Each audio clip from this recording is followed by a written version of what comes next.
Hello, guys, and welcome to episode 61 of the Beat Your Backlog podcast, a podcast discussing the things gamers like to put off, get to another day, and oh, yes, will definitely beat later their backlog. I'm your host, Adam, and today I am joined from all the way down under by the one, the only, Alex Harding from Switchaboo and the IndiEXP. Alex, how on earth are you doing? Yeah, the crowd Yeah, goes wild. Yeah. yes. No, I'm good, mate. I'm good, mate. Yeah, and I had to sneak in a mate very early then. I'm very good. Thank you so much, and thank you. Anytime I'm on a podcast or anything like that, everyone has to mention the place down under. Yeah, So it's always like a big deal coming from Australia, apparently. So no, very excited to be here, and thank you for having me on. yeah, you're welcome. Thank you for coming on. And yeah, it's kind of like it's quite. I'm surprised how easy it was to kind of sync schedules because I feel like even though you're like 12 hours ahead, no, how many hours? What time is it Would be there? yeah, probably like 9 hours. Nine Nine. hours, I Yeah, think. yeah, It's 5:30 p.m. here, my yeah. time at the moment. It was quite easy to sync up. Like for me, it's 8 o'clock in the morning. For you, it's about what 5:10, and Yeah, so it worked out. yeah, it's nice because sometimes when I have people on from the US or Canada, then that's kind of a bit of a pain to be like, all right, what time Yeah. do we want to record? But no, it's worked out well. So yeah, Alex, maybe to start off, maybe you give a little introduction about yourself, just in case some of the listeners don't know who you are yet. Yeah, of course. I've been an editor for a website called Switchaboo for going on 7.5 years now, which is just the fact that I've just said that out loud is pretty crazy. I started in October. Actually, I started 2 weeks before Super Mario Odyssey came out. And that's how I know. That's how I remember. My first article was about Super Mario Odyssey and coming and leading up to it. So that's that game. Even though I've actually only ever played that game once, which I really need to go back and play it again. That game does have a special place in my memory. Speaking of you know gaming and nostalgia, Yeah. um, that definitely has a place in my heart. But since then, I've learned a lot. Going obviously to events, PAX is obviously a big one, and then a few years ago during late COVID times, I started thinking about marketing for game developers. My family has done marketing. That's that's kind of the general thing that you know my family has done in the past. Yeah. So I knew a bit about marketing. I liked games, so I wanted to help indies out with their marketing. And then I started my own company called the IndiEXP, and now I run both of them and do absolutely obscene hours every single week. But I managed to somehow figure out how to do it full time, and that has been just crazy. It's like a And dream then come true at the moment. somehow managed to come on the podcast too. Wow, the time management is great. You got me on a Saturday evening, so Yeah. that probably helped a little bit. Uh-huh. But you also had me 20 minutes beforehand. I was talking to a client, and I'm Uh-huh. probably going to have to do more work tonight anyway. Ah, So okay. Yeah. So a fun way hence to the spend a obscene hours. Saturday. A fun way to spend a Saturday night then. I've forgotten what a day off looks like. Good. So yeah, so we will get a little bit more then into. You've already spoke about Mario Odyssey. We'll get a little bit more into your Mm, your nostalgia and memories for the Nintendo Switch. But yes, you are here to speak about your Nintendo Switch memories, which is yeah. my kind of mini series on the Switch's life. It's been nearly 8 years since it released. With the Switch 2 coming up, we are recording post April 2nd, so we don't really know what the Switch 2 is yet, other than the video that we released a few months ago. So Yep. listeners should bear that in mind if we talk about any predictions that we still don't know what it is because the podcast will probably release after April 2nd. And yeah, we will get into your memories and your predictions. But before we do, I just want to remind the listeners that this episode is kind of sponsored, or the podcast is sponsored by Patreon. And yeah, if you do want to support the podcast, you can do by going to patreon.com/beat your backlog. There will be a link in the description. And if you do, you get all of my content 24 hours early. And you also get access to the Beat Your bonus podcast series. By the time this goes up, there should be like 3 episodes up there now. So yeah, go and check that out. They're exclusive to Patreon. And I would like to say a big thank you to my Patreon supporters, Hopple, Kazapi, and Gaming in the Wild for supporting. So yeah, Alex, let's get on with the show. And yeah, first I'd like to talk a little bit about like your sort of gaming background and history. Like what were you playing before the Switch came out, and what sort of got you into the Switch? Like, what made you think, all right, this is something I'm going to purchase? Uh, I mean, I was always gonna get the Switch day one. Hmm. I very much I was an avid Wii U supporter Oh, one of of those what felt people. like one of those, yeah, Yeah, avid one Wii of U those. supporter on my I was on my little island playing on my gamepad all alone, Uh-huh. because none of my friends had a Wii U. But yes, I was one of the rare ones, and it just felt like such a bad time to be a Nintendo fan. It Yeah. was really hard to I don't know, it's really hard to support them in a lot of ways. Hmm. They weren't doing much. Obviously, now in hindsight, they realized the Wii U was going to fail so early, and then they did a lot of work in order to, Hmm. they basically switched everything to, pun intended, switched everything to the Switch, and like all their development uh, resources and everything. So in hindsight, it makes sense, but at the time, it felt like I was playing a new game every 6 months. Hmm. And I remember, I remember Xenoblade X came out, which ironically I'm reviewing now, Yeah. all these years later, and it was all I had to play for a good like 6 months. Hmm. Luckily, that game you can play that game for hundreds of hours, so Yeah. that was good. But it just felt, yeah, it just felt hard to be a Nintendo fan. But then the Switch got announced, the Switch January presentation, and it all just kind of went crazy from there. Hmm. Like since you're in marketing, what do you think like the biggest marketing fail of the Wii U was? Because it seemed like Nintendo was such on a high after the Wii, and then the Wii U Yep. came out, and it just seemed I don't to me it seemed like a lot of mixed messages. Like, but what do you think? Yeah, I mean, there's so many. It's death by a thousand pins, Mm. unfortunately. So it's just like there's multiple things that went wrong with the Wii U. I reckon branding was a big part of it. It really took a hit. The Wii, I mean, they tried to really go for the casual audience, but the Hmm. casual audience is very fickle. So they enjoyed the Wii. The Wii was this massive thing, and then after a few years, it just went whoop, Hmm. downhill. But Nintendo didn't realize that, and then continued to push the Wii U when the name did not have any value anymore. Yeah. Um, I mean, that's a big part of it. You can also say the name, the Wii U, people thought it was an add-on. Hmm. The games, like they were going into HD development at that time, and they still hadn't figured it out, so that was an issue. Um, People were getting bored of motion controls, oversaturation with the Kinect Hmm. and the PlayStation Move. I think is that what it's called? The PlayStation Move? Yeah, the Move controllers. Yeah. Yeah. Yeah. Okay. I didn't just stream that. That's good. Um, and yeah, and all those things. So there's no like one big culmination, but Hmm. it was everything. Yeah. And their and to top it off, their advertisements were absolutely horrible and Hmm. generic. I reckon they've. I don't have any proof or anything, but I reckon they've definitely like switched marketing agencies Hmm. because their newest trailers are just so on point. Ever since the Switch generation. Yeah. I think they're like the leaders now in basically like Mm. video advertisements. Obviously, with the direct being the kind of the big one that now the entire Yeah. industry seems to have adopted. So yeah, they've definitely something definitely changed and has improved since then. So yes, I so think that someone got the boot, yeah, unfortunately. yeah. So then at the end of the Wii, your kind of Nintendo fandom, I guess, was very much at the low point, but the Switch was on the horizon. There's like this shining beacon of hope. And what was it Yeah. like those first couple of months with the Switch? Like, was it easy to get one in Australia? Like, because here it was a pain in the ass. Like, it took me months to find one. What was that like for you?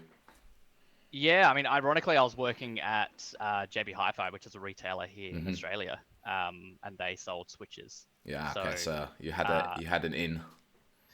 I had the in for sure, and then I remember when we got them in, like even a few days before it released, and I was holding a Joy-Con in my hands, and I just looked at it, I'm like, this is so tiny. Those Joy-Cons were so tiny on first looking at it, and yeah, so it was okay, and I think the general stock situation in Australia wasn't that bad. Okay, I think we had it lucky over here, yeah. which I mean normally we don't have it lucky, and our directs are on at like 1 a.m. at night, so Hmm. we needed to win Okay, somewhere, this surely. yeah, yeah. I mean, I think the listeners have already heard it, my story, but yeah, it was about 3 months until I saw my first Switch. and it was like Wow. hidden in like a display cabinet. Like it had all of this other like tat on it. Like the people at the store didn't know what it was, and I was like, oh my god, there's one there. And I remember buying it and not having enough money in my bank account to then buy a game with it, so it just sat there for like 2 weeks with nothing to play. And Oh, then when I got paid again, I went and bought Breath of the Wild. So yeah. that's the most depressing story I've ever Yeah, heard. it was. It was. Yeah. Yeah. So speaking of Breath of the Wild, what were you playing then when you bought the Switch? I assume that was Oh yeah, a big yeah, Breath of the Wild for game. sure. Um, I remember it's I mean, not a very happy story, but at the time when I brought it home, because I had to work that day, and then all my friends came and got theirs because they knew they could get it through me and everything. Hmm. So they all came in, they walked out with their Switches, Yeah. and then I got home with mine, and then unfortunately my partner at the time, her mum was in hospital, Oh, so we had to rush to the hospital, oh and no. I felt so selfish Mm, thinking like obviously like her mum was in hospital and like we have to go and everything, but at the same time I was like, all I want to do is play my yeah. Switch. I've been waiting what was probably like over a year at that point because we knew about it from the NX. It's like Hmm. I just felt so much guilt thinking like having those thoughts of Yeah. I just want to play my Yeah. Switch I've at been the waiting for moment. this for so long. Yeah. I may or may not have brought it with me. That's the benefit of the Switch. Yeah, it's portable. Yeah. 100 like I wanted to play Breath of the Wild on the TV as soon as I got it, but Hmm. ironically, the first time I played it was in handheld mode, Hmm.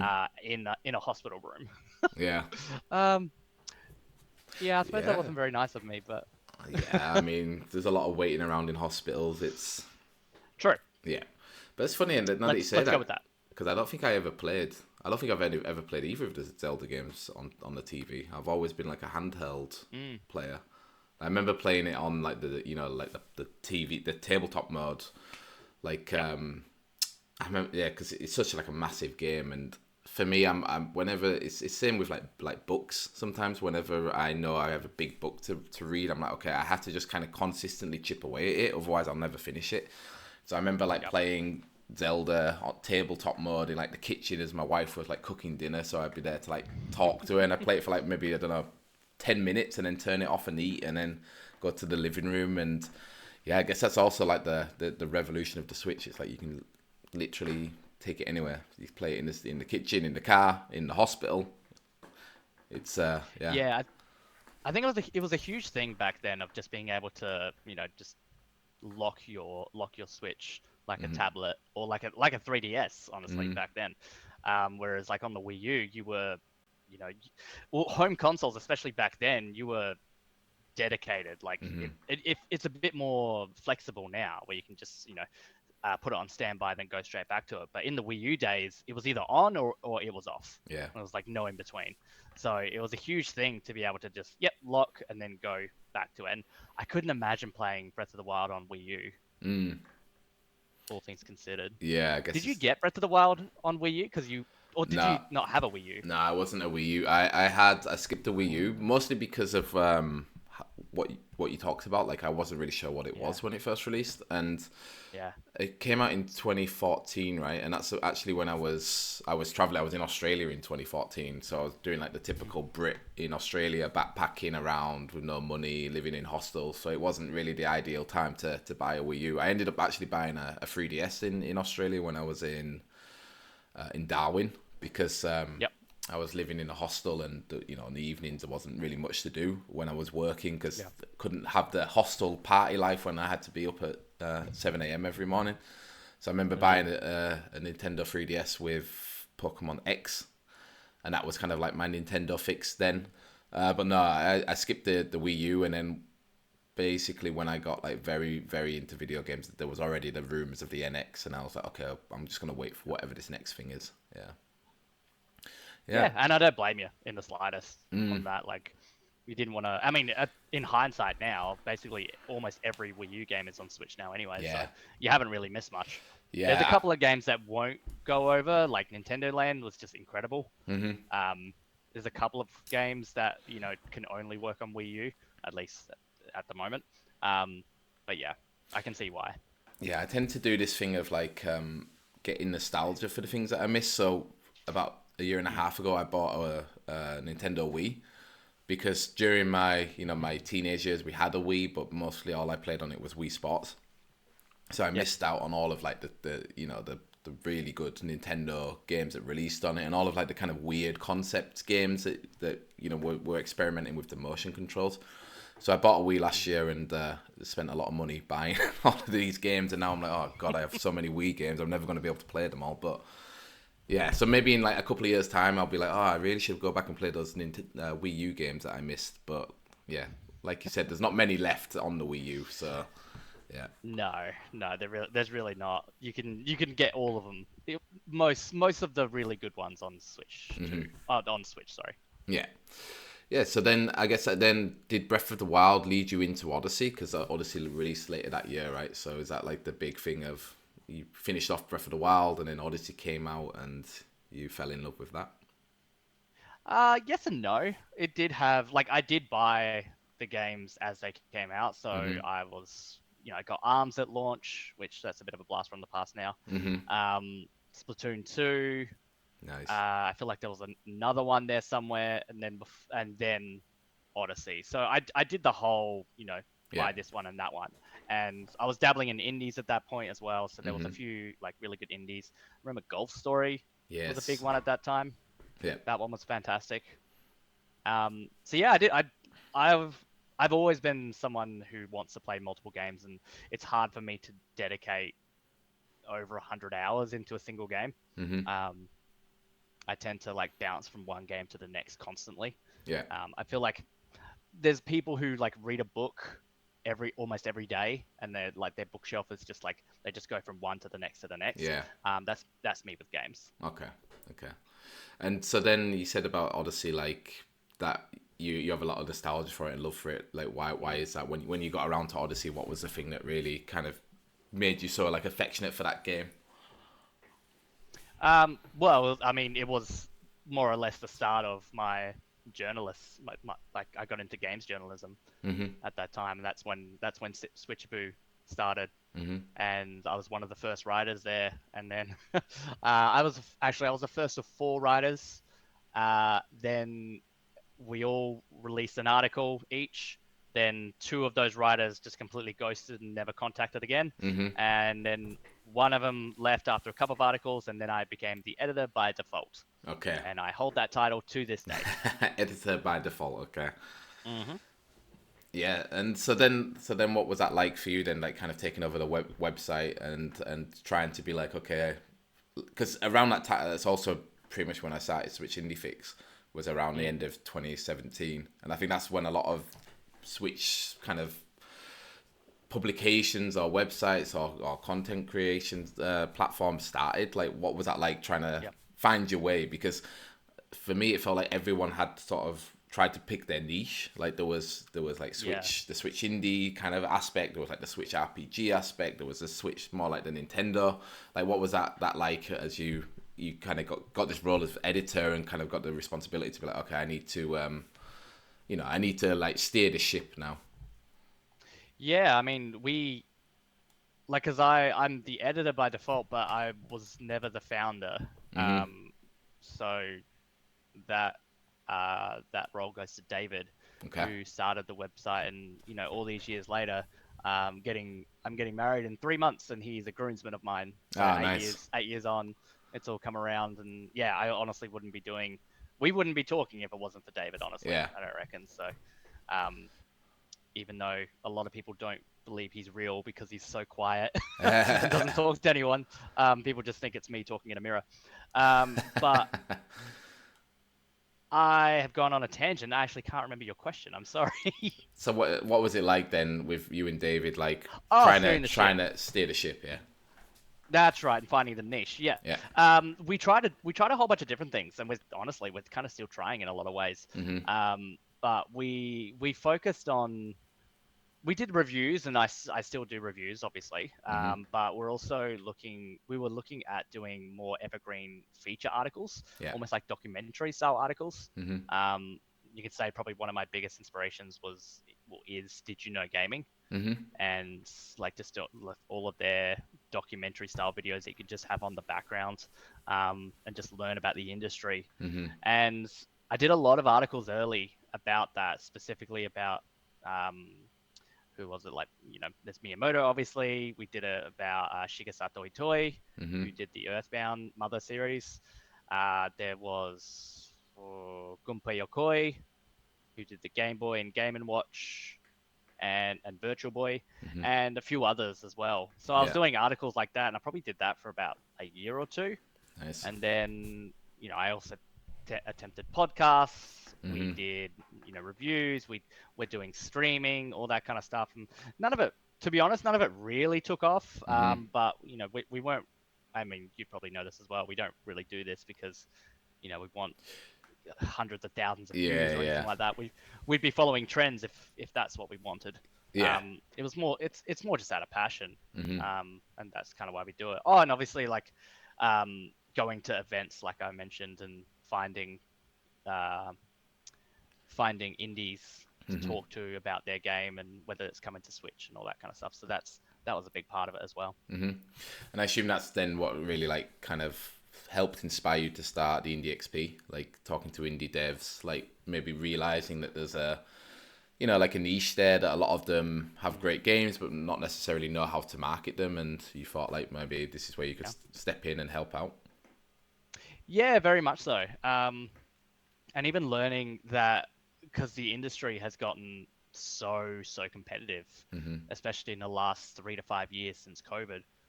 Everyone started making a game now because they had time on their hands. Yeah. So it's really gotten to a point where even if you have a great game, it's so hard to get out there, and make a splash. Because I don't know if you know, on Steam last year there was like 11 or 12,000 games launched, Mm-hmm. which averages like 30 to 40 games a day, Yeah, which crazy. is just it's absolutely mind-boggling, considering a good game can take years, Yeah, 3 to 5 years to make. I know. So And it's crazy a like lot of sorry, I just want to say like it's crazy then yeah. also the pricing for indies that like a great Mm, game that takes years to make comes out and is, I don't know, 9.99 or something like that, and people consider yeah. it still expensive because I don't know, it's only a 3 or 4 hour game. It's a little bit backwards to Yeah, me. it is, and that's the problem with oversaturation, is just Hmm. that the consumers are so, and I'm a consumer as well, but like, we're so conditioned, because the competition is so fierce. We're so conditioned to waiting for sales, or we're so Yeah. conditioned to waiting until a game is 80, 90% off, or we just don't even look at it because, Hmm. ironically enough, we have a backlog. Yeah. And it's the hard part about the industry at the moment. So I think there was a study that said there's like 5,000 publishers, but the industry only has room for 10% of that. Yeah. So and hence the layoffs and everything that's happening in the industry now. Hmm. Yeah, and it's I also read about the is it something like 8%, only 8% of gamers buy a new game every month or something like that. Like the majority of Yep. gamers are either playing games that are released before like 5 years, or they're Yep. just playing, like they're not buying a lot of new games. So if you're launching an indie game into that market, like you said, with all of these issues, it's hard to kind of get out there and really try to like get noticed. Yep. So what was that process It's like for you? Was it kind of, because we talked a little bit about before, like because I had like a kind of similar experience where I helped a friend out do marketing for his game. Was that also how you got into it? Like you knew someone or that needed help and you started that and were like, okay, this is something that I can make into a business? Or was it really like, okay, I think I see a niche, I'm going to start a business and I'm going to go out there and try to get some customers?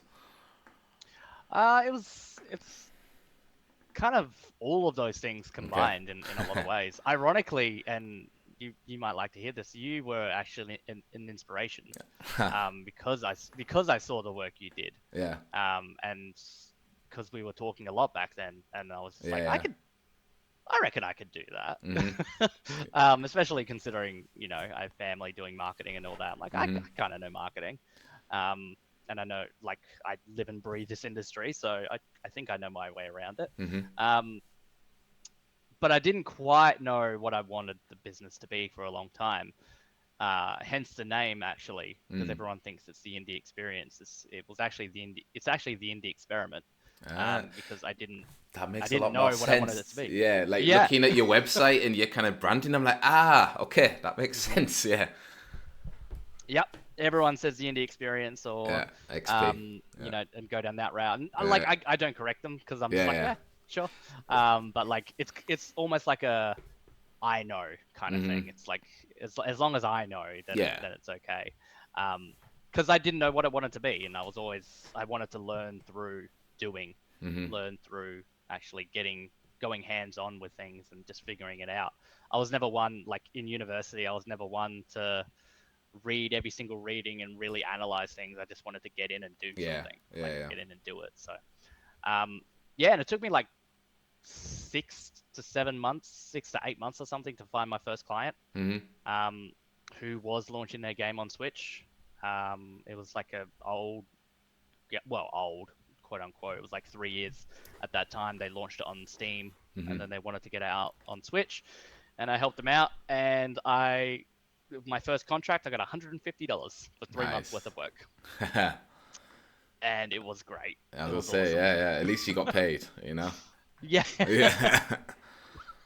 Oh, that's you said that with a little bit of pain behind it, Yeah, and yeah. I I felt mean, it. I did with Rune and Runic Codes. I also got paid, but it took a Mhm. while. But yeah, but that's Yeah. that's that's what you have to do, right? You have to just go out Mm. there, and I know as much as like this, this kind of work for exposure thing is like a bad thing for everyone, but the reality Yeah. is that most of the time you do have to go out there and do a lot of stuff for free, or a lot of stuff that obviously Mhm. for 3 months work, $50 a month is not going to cover your costs, but No. that's like the stepping stone into hopefully getting new customers and building up the business.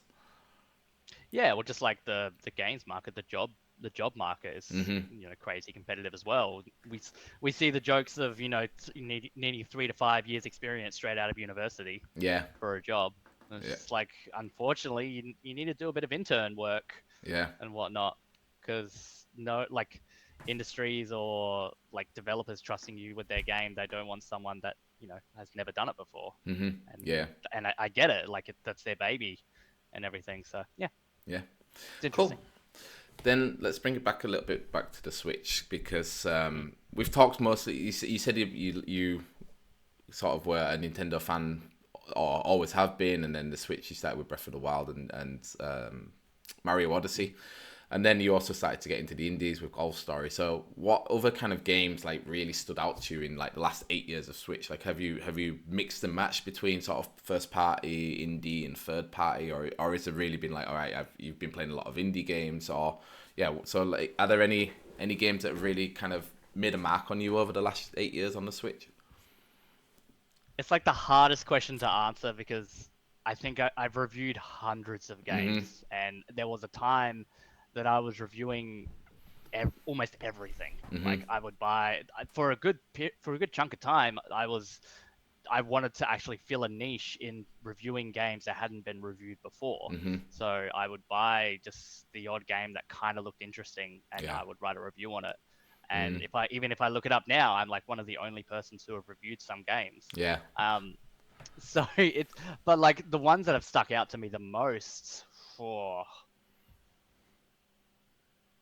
yeah, it's quite tricky, Mm-hmm. honestly. Like I'm actually thinking like what if I looked at my Switch and saw because like the year in review kind of things at the end Yeah. of the year.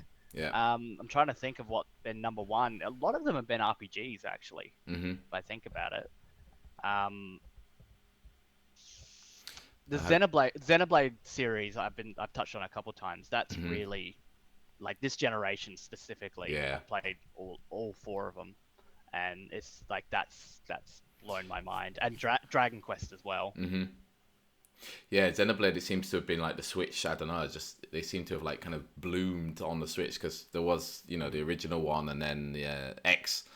But on the Switch, they just seem to have exploded, like with 2 and 3, and then not both of the remakes. Like it just seems to be now one of Nintendo's big big IPs, whereas before the Switch, I'd never even Yeah. heard of Xenoblade Chronicles. So Yeah, exactly. And I think a lot of that as well has to do with the portability of the Switch. hmm, Um, and just like I and I think that's why RPGs have resonated with me so much this generation, is because I can now take them anywhere. Like Yeah. sitting on my couch for 100 hours isn't overly appealing, but Mm-hmm. if I can take it anywhere, if I can take it outside, I'm on a train ride, Mm-hmm. like somewhere for half an hour, I can just switch it on. Yeah. It's Sat in a things like that have been a hospital. game changer. In a hospital, Yeah. Yeah. exactly. Yeah. Yeah. No, I think I agree. I think it's like the RPG machine, and maybe the Steam Deck's taking it over a little bit now, but beforehand there was nothing really like that. Like you said, like otherwise you were tied to your couch or tied to your PC setup.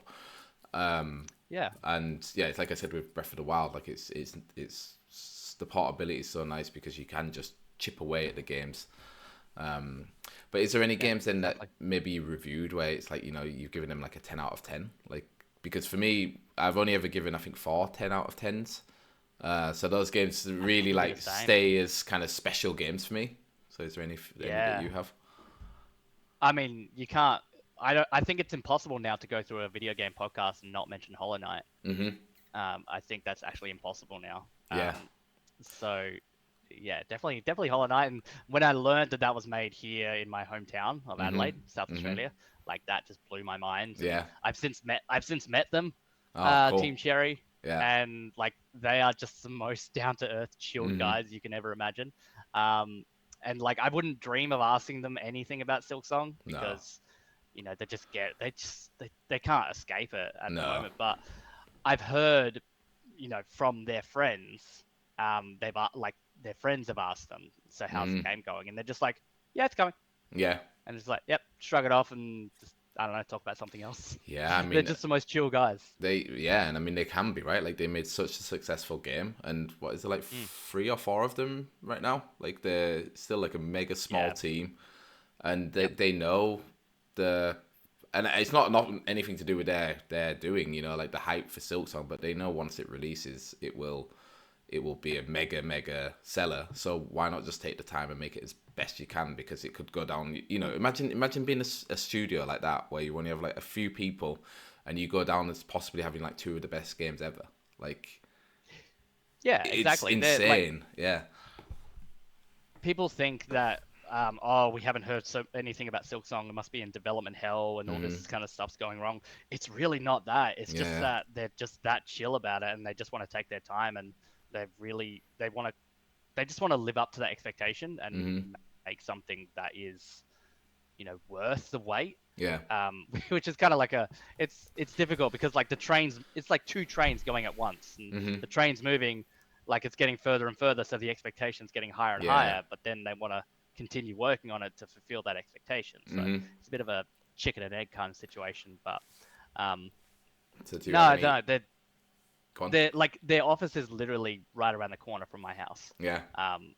It's so wild how local they are. But Hmm. again, I listen to big podcasts, and that's all anyone talks about. Yeah. Yeah. I mean, this is the second Nintendo Switch Memories podcast I've done, and 2 for 2 we've had Hollow Knight mentioned. So See, you can't do a podcast without it. you can't. So what is then your prediction for Silksong? Like I know it's a bit of a cliche now, but predicting when it's going to come out, because every year it gets extended by 1 year, the release date, or when people think it will come out. But with the Switch 2 on the horizon, I mean, we'll talk about that later anyway. But what do you Yep. think? Yeah, I can see it. I don't think it'll be, because everyone's saying is like gonna shadow drop at this time and whatnot, and Hmm. it your guess is as good as mine. Anyone's Hmm. guess is as good as mine at this stage. Like they could drop it, they could shadow drop it at the Switch 2 launch, or they could launch it in 2031. Yeah. Like Yeah. we just Yeah. don't know. And I don't even think, like, unless they've locked it in behind the scenes, I don't even reckon they're thinking about a release date, because they don't Hmm. even have to do any marketing. Yeah. Like, it's just you just drop it and Yeah. it's done. Yeah. Exactly.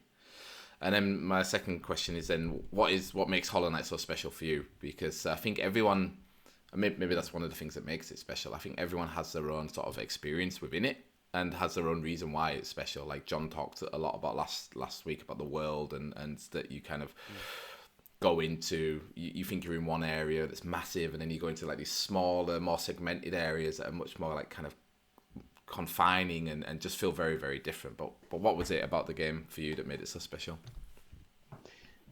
I mean, I think I've got a very unique answer to this because it's from Adelaide. Mm-hmm. So it's like, yeah, when I played the game, it was incredible, and you're right. Like the gameplay, the world, just the lore behind it. I'm not even a lore um, fanatic when it comes to video games, but Yeah. even that, like it was like poetry in a video game, Mm-hmm. basically. And the music is incredible. Ironically, my best friend went to university with the composer, Yeah. and that's how small South Australia and Adelaide is. Yeah. Like Yeah. everyone knows everyone. And but I think like that's another part of it is not only is the game incredible, but it also there's a sense of pride behind it. Even Mm-hmm. though obviously I didn't, I've got nothing to do with the game, but like not because you've been to Australia, you're in Yeah. I've been. Darwin, you know that South Australia and Adelaide don't get mentioned. Yeah, I've been to Adelaide as well, and Yeah. the main reason, to be honest, the main reason I went there was to just go across. I can't remember what the road's called, but the highway from Melbourne to Adelaide, and Oh yeah. what's the mountain range called? There's a mountain range there, right? And that was the reason why I went to Adelaide, to be fair, and to see the cricket ground. Sure. Yeah. Yeah, Adelaide Oval.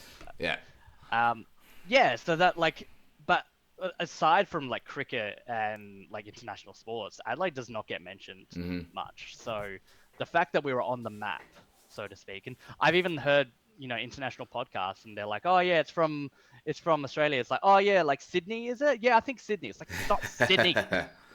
How dare you? Yeah, um, so and going to events like South Australian game events and everything, mm-hmm. and then they like you just see Hollow Knight up there. It's like the shining beacon. Yeah, So I think I've definitely got a unique answer to that. yeah. And has it like done much for like the sort of the game development scene in Adelaide? Because I think sometimes that can kind of plant a seed, and then other developers sort of grow around it, or is it really just like they are just like this unicorn there that you know they made this special game, and it just is like you said, it's just that's where they were based. They're based in Adelaide, and it's a small team, and it's just them. Yeah, unfortunately, it's the latter. Okay. It like it's really difficult. Obviously, working with indies here in Australia, Mm-hmm. South Australia specifically is the only state that doesn't do state funding Mm-hmm. for Okay. indie Yeah. games and for developers, even though we have such a monumental success Mm-hmm. like Hollow Knight. Um, so in a way, like I'm not shy about saying it, and I've gotten to a point where I don't mind like the South Australian Film Corporation, and it's kind of sickening in a way because Mm. they say like, oh look, we have Hollow Knight and all that kind of stuff. I'm like, you don't support indie devs as much as you think you do, because Yeah. the rest of Australia do so, like everyone in Australia, every state does such a better job than you do, and you did nothing for Hollow Knight, Mm-hmm. and yet you're trying to take credit for it. Yeah. Um, That's so no, unfortunately, it's done almost the latter yeah. in That's that they're like, eh, yeah. That's a shame. That's a shame. it is a shame. Yeah. Then what about some other indie games? You also mentioned Golf Story before, which is also an Australian. I honestly have no idea whereabouts in Australia Sidebar Games are from, but I know it is Australian. Yeah, I think that one's Queensland, if I had Okay. to guess. I think it's Queensland. Yeah. Yeah, yeah. Golf Story was amazing, and like I hadn't played Mario Golf on the Game Boy, but just the idea of a golf RPG was Mm-hmm. something that shouldn't work, but just does so well, Yeah. and it definitely has a very Aussie humor Mm-hmm. to it, which I love. Um, and I think that might be one of the reasons why I've gotten into indie marketing, especially local indie marketing as well, Mm-hmm. because just seeing all these Aussie indie success stories Yeah. come out of it, I don't know, it's just really cool to see, and the industry has grown here in Australia, if not not necessarily South Australia, but yeah. And when I found out, because I didn't know Golf Story was made in Australia until the very end, Mm-hmm. which I mean, can I spoil an 8-year-old game? I think You I can. you certainly can. Yeah. Yeah, at this point, where it zooms out and the map is Australia. Yeah. Yeah. And just the mention of sausage rolls, Yeah. that always stuck out to me. Mm-hmm. And it's just like, I don't know, it's just really cool to see now. Yeah, it's a great. That's the game. What I would say is like like pushed me to start Switch Indie Fix, because I was like, I would say it's like the first big indie success on the Switch. Like it was like the big Yeah. one that was, I guess, Nintendo got behind, and like I remember it was like the Nindy branding back then. That was like one of the games that was like the Nindy releasing. And Yeah. that's when I was like, when we talked about like niches, I was like, okay, well, it seems like Nintendo is really going to focus on indies for the Switch because they don't have that many first party games releasing. Yep. And I was like, yeah, and this is great. And if this is the standard that indie games are going to be on the Switch, then I was like, yeah, I want to start writing about them. So I think Golf Story is like one of my Makes first sense. reviews I did, and yeah, it was also like you said, like the Aussie kind of charm and humor, and just the kind of silliness of like this RPG where every problem in the game can be resolved by playing golf. It's just like, yeah, very fun. It just reminds me of like the classic animes as a kid, like Yu-Gi-Oh or something, where it's just like every single conflict ever can be Yeah, solved by a card game. yeah, It's like it's that, but golf. yeah, yeah, yeah. Cool. Is there then any other games that you want to mention before we move on? Uh, I couldn't narrow it down. There'd be so many, and it's gonna be like 1 a.m. Lying in bed, and I'm gonna think of one. I should have said it, Princess yeah, Peach Showtime. honestly, maybe not that one. It was fine. I really want to say one more. At least give you one more indie. That I really enjoyed. For some reason, Death's Door is coming to my mind. Great game. That was really good. Just like the Souls-like genre really took off, and then the indie scene um, really got captivated by that Yeah. and did it in their own unique ways. Tunic, that Tunic game is another. incredible. Yes. Fantastic Very game. much, yeah, just great for old school Nintendo fans. With the manual and Yeah. everything. And if listeners don't know anything about Tunic, I think they can check out episode 7 of the podcast because I reviewed it way back when, and yeah, was blown away by it. It's a fantastic game. Yeah, that one's really good. Then if we move on to the next question, because we kind of already talked about like the sort of portability and the flexibleness of the Switch. Like for me, I think got me into a lot of new sort of genres because Yep. just of how you can play the games. Like you might not be like, so beforehand we talked about or with John we talked about like he got really into card deck builders because he was kind of like, yeah, he would never imagine sitting at a computer kind of making a deck builder game, like it's too slow, but laying on the sofa with it in handheld mode he got really into Slay the Spire. So is there any sort of genres that you got into because of the Switch that you might not have played beforehand? Yeah, I mean, I had always played RPGs because that was the one I mentioned. I had always played RPGs, I guess, with Pokemon and Final Fantasy. But it really took off when the Switch came out. Definitely roguelikes as well. Because yeah, it is that like one more run before bed Yeah. kind of thing. There's another one, Hades. Yes. That was incredible. And obviously came to Switch as a console exclusive for a while. Yeah. Yeah, that one was That was absolutely fantastic. that was a moment when it came, like, because back then I was streaming, so I was like every Friday I would stream Hades, and it just like for months afterwards, like just the views you were getting, like not just on the streams, but like the YouTube and also the website, just anything Hades, people were going crazy for it, and it's like that's one of my 10 out of 10 games is Hades. Same. Yeah.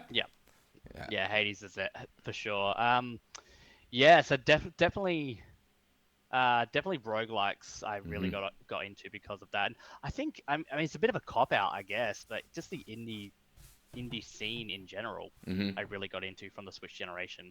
And it's like the Switch it is perfect for it, because it doesn't need as much horsepower for most indies. On that, so it is a lot easier to, if you're gonna play like, I don't know, like Doom, for example, like Doom Eternal, you want to play that on PC or PlayStation 5 or Xbox, because obviously, like third-party realistic ones, you don't play that on Switch, but indies, it's like you don't have to worry about whether it's going to run okay or not. It's just, it's an indie game. So Yeah. yeah, it is, and that was another reason why I fell in love with indies, and it was just for a good. I mean, even now for a good time, I'm launching my indie game. I'll bring it to Steam, and then later I'll bring it to Switch. Mhm. It's never I'll bring it to PlayStation, Xbox, and Switch. Well, Yeah. normally it's not that. It's I want to bring it to Steam, then I want to bring it to Switch, then I'll think about the others later. Mhm. That's usually the way it goes. And is that something that you're still seeing, like with the games that you're pushing onto Switch, that like they're still selling well there? Because that was another thing with the Switch, right? That like it just seemed like any like really good high quality indie game that came onto the Switch seemed to perform really well. Like it seemed to do really well like financially, and that's why I guess why a lot of people wanted to bring their games to the Switch. It was the same like when we did Red Colony. The Switch, I think it was always outperforming the Steam sales. Yeah. And is that something that you're still seeing? Like, are people Yep. still buying indie games on the Switch? Yeah, definitely. It's either Steam or Switch, and Mm-hmm. Steam has come back a little bit on the indie side because of the Steam Deck, Yeah. like you said. And it's just so easy to get your game on Steam. Mm-hmm. Um, like that's usually the order it goes. It's Steam, then Switch, and usually the Switch launch will give it another boost, and you'll Mm-hmm. probably see very similar sales because I mean, if someone's looking forward to your game, really looking forward to it, they'll probably buy it on Steam, and Yeah. then some will double dip, but normally, especially now with the Steam Deck, they won't. Mm-hmm. But if you launch it at the same like day and date, I would say Switch is probably like 75% sales, Okay. Wow. Steam 25, depending on the genre. Yeah. Yeah. Very much so. For example, the game I launched a couple of days ago, launched on Steam and Switch day Mm-hmm. one, and I mean we don't have sales data yet or anything like that, Mm-hmm. but you can tell all the interest is Yeah. on Switch. Yeah. Yeah. It's a multiplayer party game, so Mm-hmm. it's just Okay. like Yeah. you're not going to play that solo on a computer, or you've got like Steam Remote Play, but it's just not as Not the good. same. Yeah. It's all about yeah, it's all about getting the family together, and we even because one of the director of the game worked on Boomerang Fu, if Mm-hmm. that name rings a bell. Yeah. Yeah. Yeah. Um, and when they launched their DLC for Boomerang Fu, like across all consoles, majority of the sales were on Switch. Like Mm-hmm. I think it was something ridiculous, like 80 or 90% of the Yeah. sales were on Switch. Yeah, it's crazy just how like, well, I guess now you can kind of explain it behind like how well the Switch has sold. But even still, like in Mm. the early days, it was just like the kind of the uptake of players buying indie games or even like Nintendo Switch games. Like I remember like when Breath of the Wild released, right? Like it was something like it was like 150% uptake rate of. Yeah. So basically, everyone that had a Switch had it and had bought some additional like collector's edition or something like that, which is crazy. Yeah, I did not understand Yeah, that adoption rate, but oh well, I'm sure Nintendo were happy about that and yeah, could definitely. probably never replicate it. No, no, no. But like it's crazy to think as well because I mean, if you're Nintendo, there's a reason why like Nintendo just has so much money now, and Hmm. when anyone thinks about Nintendo, it's like oh yeah, look at all their games, look how many they're sold. No, that as well as the Switch is like the only console to not sell at a loss. Yeah.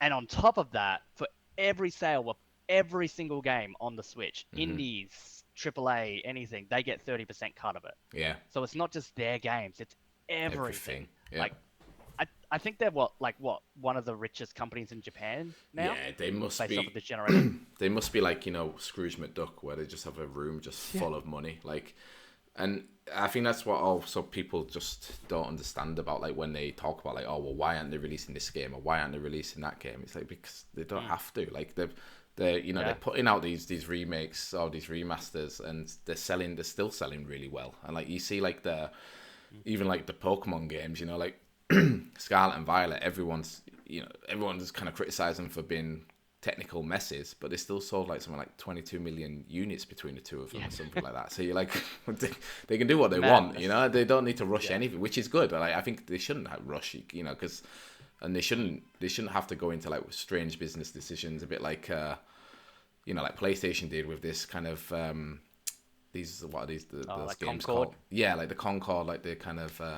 live service games, and then Yeah. release one, and then 2 weeks later close it because no one wants that.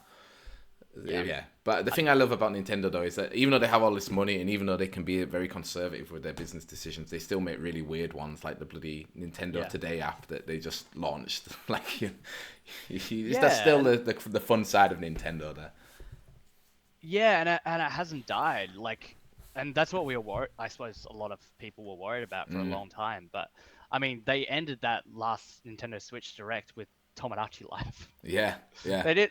They could have ended it with Metroid, like just amazing, like crazy graphics yeah, on a Switch game. But no, they ended with Tomodachi Life. yeah, and like, And they had Rhythm Heaven. yeah, Oh, yeah. They're such a unique company, and like it's especially like the last maybe 2 or 3 years, like since COVID ended, like it just feels like the industry has been bad news. Like it's just been like like layoffs and the stuff with like like management been treating people the wrong way, and then but Nintendo just seems to be just sort of above that. Like the only thing that you can really go against Nintendo for is like, oh, they didn't release this game when they should have done, or why is the Switch 2 taking so long to release? And it's like, yeah, they're such like a they can. yeah, and yeah, they're just like a shining beacon for the industry, which is cool. Yeah, and like very much so, because there were all these news stories, and still is, unfortunately, like of layoffs and everything, or people getting like wage cuts and everything. Yeah, And then there was like this one article of all Nintendo employees get like a 10% raise. yeah, yeah, It's just polar opposite, and I think it's largely due to Nintendo just being smart, and in a lot of ways they kept their scope down, they kept their development costs down, and that was a big part of it. Like Sony and Xbox and like many other AAA companies out there, they were like, oh yeah, we need the game to be as technically professional, like technically explosive and impressive as possible, because that's what the industry's wanting. And it just ballooned costs. Like, what was it? Like Square Enix talking like tens of millions of sales for a game and calling it a failure. Yeah. And then Nintendo makes Tomodachi Life. Yeah, exactly. But and still though, like the Nintendo kind of first party devs, like I still think the best looking game I've ever played is the Super Mario RPG remake.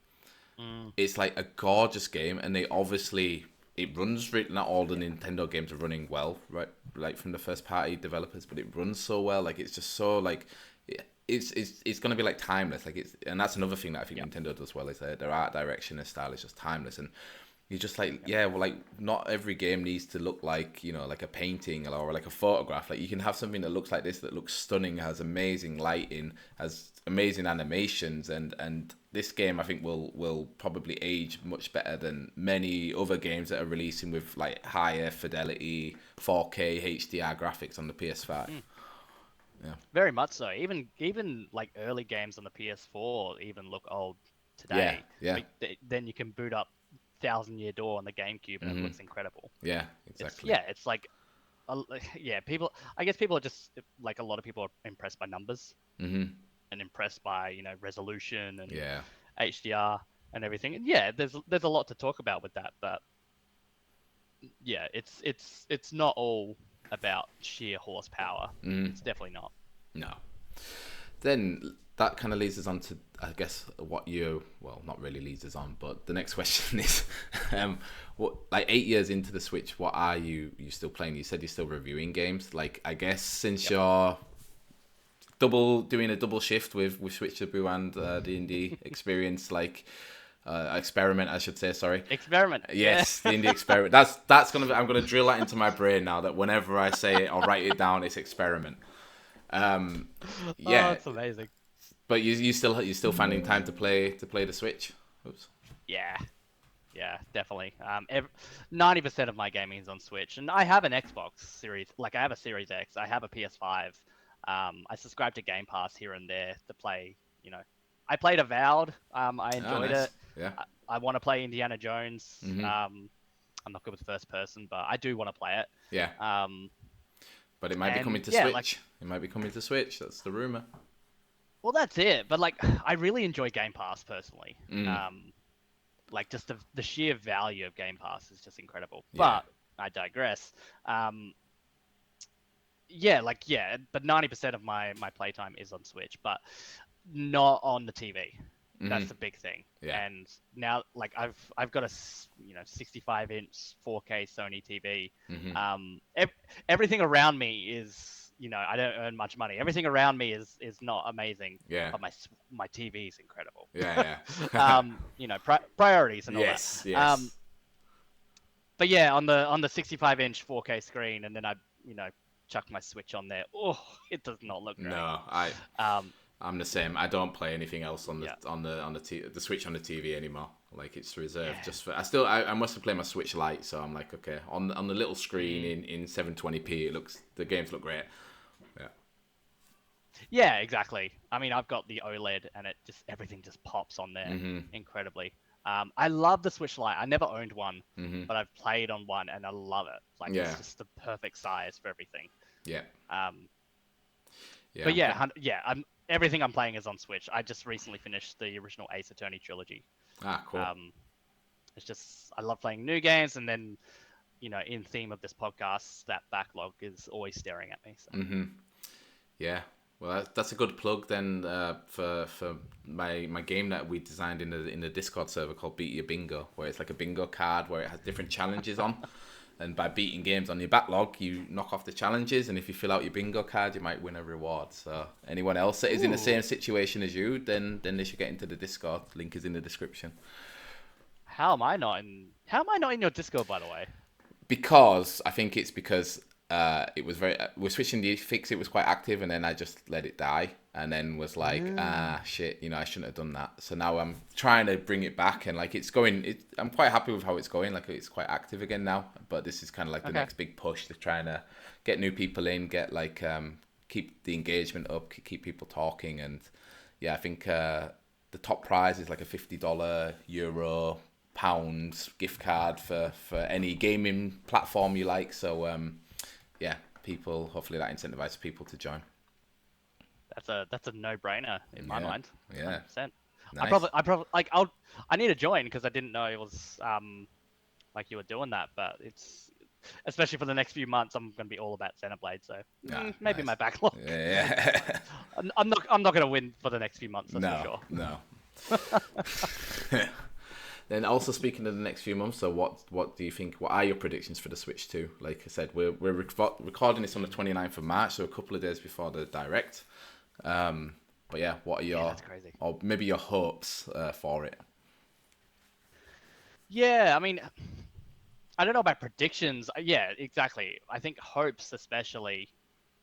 I want it to be that machine again that if any game came out, I wanted to get it on my Switch. And it's the same, like that's what I want the Switch 2 to be. If a game comes out, unless there's a very specific reason, I just want everything on my Switch 2. Yeah. I want everything in that hybrid design again, and that comes down to, unfortunately, horsepower and technical limitations. But I think Nintendo, they've got a really good relationship with NVIDIA now. There's a lot of talks about the custom chip behind it and DLSS, and just like Nintendo's been listening a lot more. They're not as stubborn as they once were. So there was a whole thing about the Switch was only going to have like 2 or 3 gigs of RAM, but then Capcom convinced them to bump it to 4, which when we say that now, it's quite funny. But they bumped it to 4 so that they can get Monster Hunter on there. So I just think they're just going to be better with that, and that's one of the things I'm hoping for. That's the thing I'm most like relieved about, is that Nintendo seems to have learned and be like, okay, we don't have to reinvent the wheel here. Like, we have a success. It's pretty clear. I don't think any Switch owner or player is like, oh, you know what I want them to do next is like, I don't know. There's all of these rumors about it being like a clamshell and like adding a second screen. It's like, why? No one wants that. Like, we just want like a more powerful, maybe more refined Switch. with a nicer Yep. screen and maybe a better battery life, and then we want to see what the games are. I think that's the big thing, is that's the most exciting thing, is what are the games going to be like, because Yep. they've been quiet, they've been kind of, like, not drip feeding, but the games over the last 2 years have been remakes or kind of remasters of all the games, and they've been great games. Like I said, Super Mario RPG is fantastic. Paper Mario Thousand Year Door was great. Xenoblade Chronicles X is apparently really good as well. So it's just kind of like what's next? What's happening with all of these other IPs that we know that they must have been working on over the last 3 or 4 years? I think that's what's really exciting.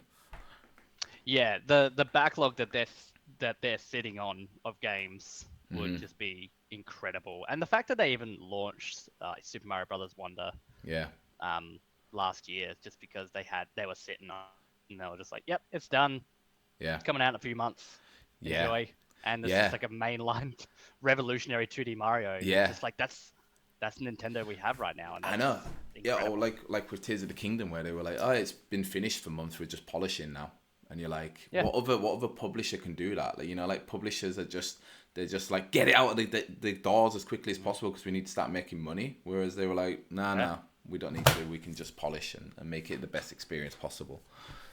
yeah. I mean, look at the recent example in Assassin's Creed Shadows. Mm, Like they yeah, had to delay it, again and again and again yeah, because and it launched and like I haven't played it. hmm, Yeah, I do want to play it. Hopefully on my Switch too.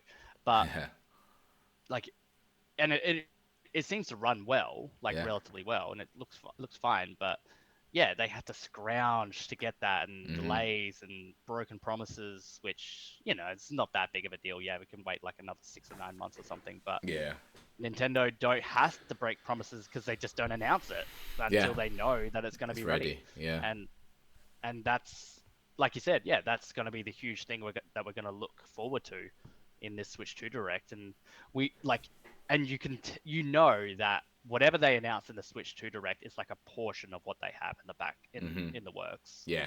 and that is very exciting as well. Yeah, yeah, no, it's good. It's like yeah, it seems like they have like their kind of pipeline set, which is nice to Mm. know. Like even if we don't know what it is, it's nice to be like Yeah, know that we're pretty much going to be consistently getting something for the next couple of years, like regularly. Like yeah, for me, it's like I like the kind of one big game a quarter, like one new game, because that's mm. for me that's how long it takes to play a game. Usually, it's about a Yeah, month to like 2 to 3 months, especially if it's like a longer one. But yeah, and maybe for other mm. people that's not often enough. Maybe they want one a month. But I think like if they have like one big game for the next 2 years every quarter, that's like perfect. Yeah, and I feel like 2017 was a very good year for that, Hmm. and like the launch year, like Yeah. having a big thing every 2 to 3 months. And Hmm. I find what Nintendo tends to do is they launch a big game and then they trickle a couple of smaller games here and Yeah. there, like your Tomodachi Life, for example, and Hmm. things like that. So it's like they're very good at that, and they know the value of their smaller games, you know, even if most publishers won't bother to do that, Yeah. they know the value of it because it just keeps things ticking along, and that they don't go quiet for months on end. Hmm. And it's a good strategy because then those games can turn into like big series, right? Like I think again Mm, we talked about it before, but like the with Xenoblade, like yeah.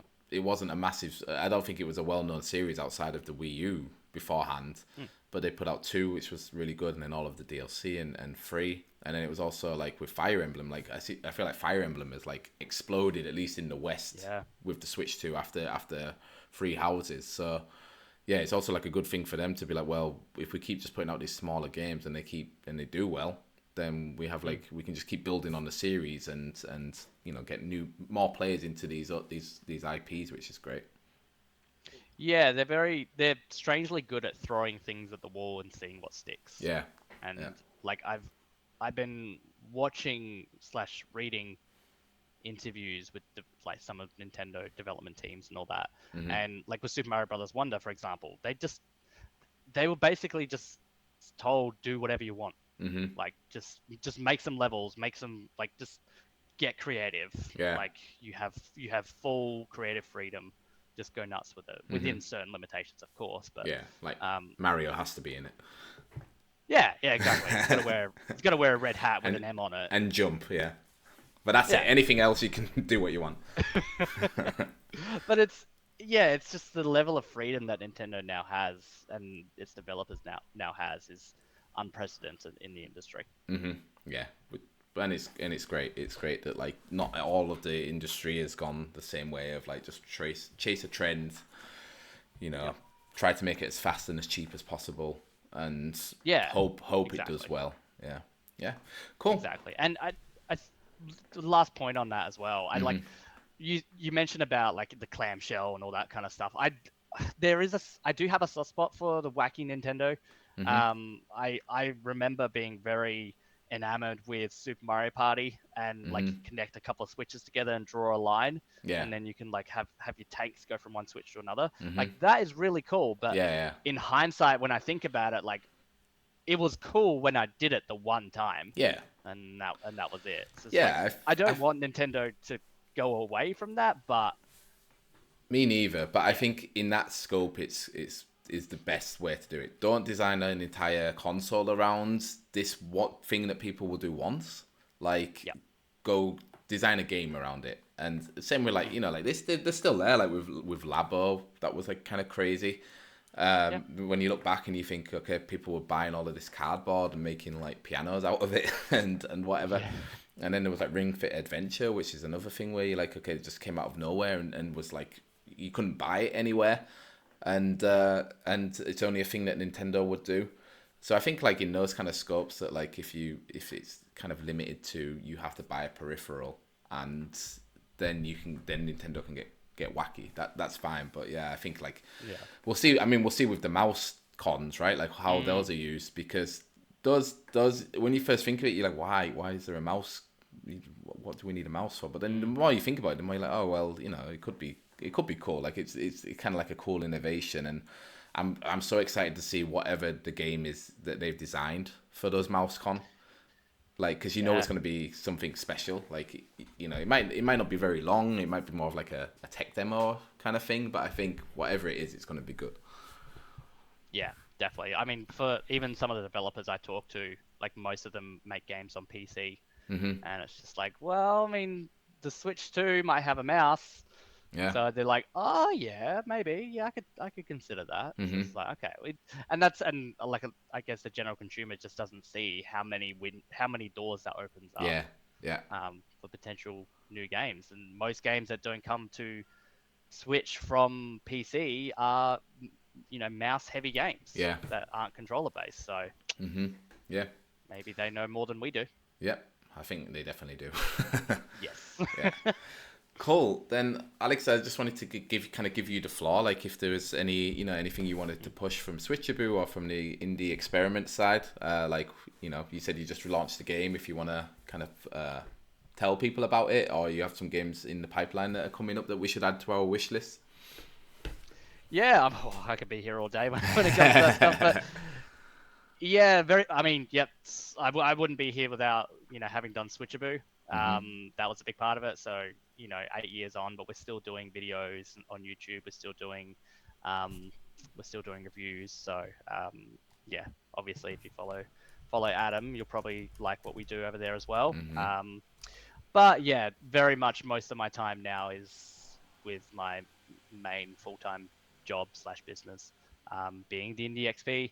Yeah, the game I just helped launch is called Which Way Up Galaxy Games, and that one basically it's a 2D party platform up to 4 players. It's basically if Super Mario Galaxy was a party game.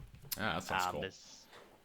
There's 12 mini games, each around space themes. So you can be running away from a black hole, or uh,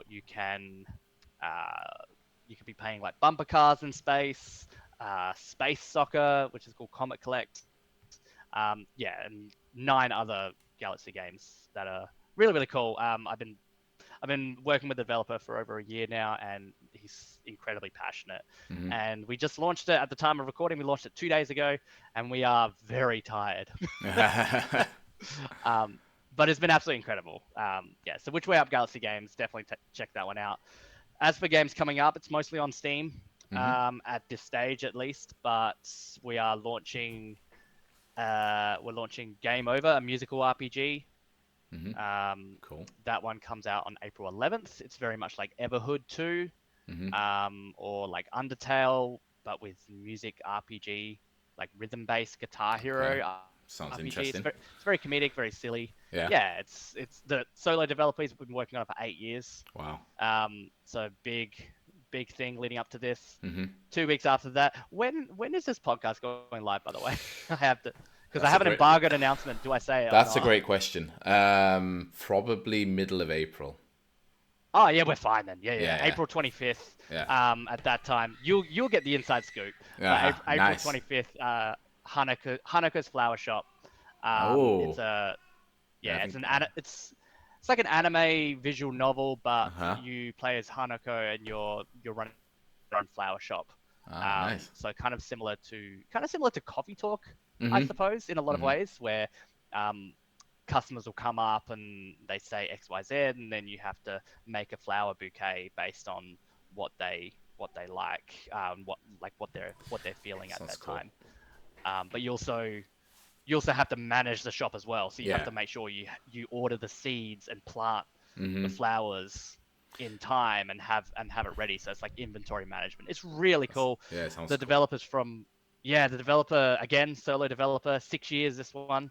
Mm-hmm. From Ukraine, and Cool. is now living in Japan. Yeah, he's got so much anxiety because Yeah. all these years coming up to it, and it's all Yeah. coming up. So Great. that's those are the ones I've got announced. There Okay. are more. I am very busy, Yeah. but business is good. So I'm liking it. Busy's good. Cool. Yeah. No, awesome. Then I'm definitely going to add them to the wish list. I'll also put the links to the Steam pages and social accounts in the description too. And Thank you. I appreciate that. Which Way Up looks great. Like I love the art style. Like it's very It's kind of like simplistic in a way, but very cute and cartoony too. Yeah. Yeah, they Very made we gave them the idea to make like little crochet plush toys out of the characters and everything, and yeah, they ran with it, and we've been doing some PR, sending out some packages and all that kind of stuff, and it's been good fun. I'm trying to do some magic on my end to show the video. There we go. I think so. The viewers can't see you now, but they can see the gameplay. I mean, you probably, for the sake of your viewers, you could probably have been doing that the entire podcast. Yeah, I know. I just can't believe how almost professional I look with this new setup. It's pretty cool. It's probably better than mine, truth be told. Is I can't even remember. Is my background blurred? This entire it's podcast? blurred. It is blurred. Yeah. Oh, thank goodness. 'Cause it's just an absolute mess behind me, like guitars and amps, and my fiance's desk, which similar to mine, just has crap everywhere. So Yeah, I know. That's why behind me I just have this white cupboard. I'm like, eventually I want to have something cool on there, but I'm like, at least it's you can't see the clothes rack and stuff, baby stuff over in this corner. Yeah. that's probably a good thing. Which congratulations, by the way. Thank I you. don't think I even said congratulations. No, thank you. Thank you very much. We've both come a long way. Yeah, I know, and that's what's nice about this series is like I said, like catching up with people that like a few years ago we were talking quite regularly, and then it just sort of stopped. So it's nice to get back in contact. Like the next guest will be BenjiCon, who was he used to be on the Switch Island and Cross Players, and now he does the Mimic Veil podcast. So I'm looking forward to chatting to him too, because he was on the Switch Indie Fix podcast a few times. So yeah, it's nice, and the plan with the series is to just go on for as long as people want to come on, basically, and have kind of like a short list of people I wanna invite on and have them talk about the Switch, because I could talk about the Switch probably for the rest of my life, to be honest with you. So yeah, cool. I know the feeling. Then Alex. But yeah, on that, I'm always happy to come on whenever you need to. So yeah, like maybe I'm thinking of like maybe doing another kind of round like catch up series when the Switch 2 releases. So maybe like a few months in, just seeing what what the games we have, what come out and what people are playing, and then be like, all right, well, what was the Switch 2 experience like for you? Did it live up to the dream and the hype that maybe people thought it would, or is it, you know, a little bit less exciting and just kind of catch up those two? That could be fun. Yeah, that sounds great. Cool then, Alex, thank you very, very much. Like I said, I will put all of your links to Switchaboo, to the Indie Experiment, and to the games that you mentioned in our description. And people will be able to find you there on social media as well. And make sure you give Alex a follow. And yeah, otherwise, guys, that was episode 61 of the Beat Your Backlog podcast. I would love, excuse me, just die quickly. I would love to know your Nintendo Switch memories, and yeah, you could also, if you have a favorite Switch content creator that you would like to see on this miniseries, make sure you let me know, and maybe also send them this video to make sure that, you know, they know I'm a legit podcaster and not just some random guy asking for an interview. Yeah, if you are a Spotify listener, you can let me know directly by commenting on the episode, and if you're listening elsewhere, you can let me know on Blue Sky by looking up BYB podcast, or on Instagram by also looking up BYB podcast. But of course, the best way is to join the BYB Discord server. Like I said, there is going to be, or it will actually be running by the time you hear this, but it doesn't necessarily matter. But Beat Your Bingo will be running our game to help you beat your backlog. So come and join for that, and you could win some fabulous prizes. And yeah, if you're interested in listening to more Nintendo Switch memories, make sure you check out episode 59 if you haven't done so already, with John from the Gaming in the Wild podcast. And if you enjoyed the episode, please, if you enjoyed the episode and would like to show your support, please consider my Patreon at the $2 or $5 tier. And like I said at the start of the show, if you do, you will get access to all of the content, or all of the Beat Your Backlog content 24 hours before everyone else, and get access to my Patreon exclusive podcast, Beat Your Bonus. Alex, thank you very much. It's been a pleasure catching up and talking with you. A really, really interesting podcast, and it was really interesting talking about the marketing side of games too. So thank you. No, thank you for having me. Yeah, it's been wonderful. Really appreciate it. Okay, bye-bye.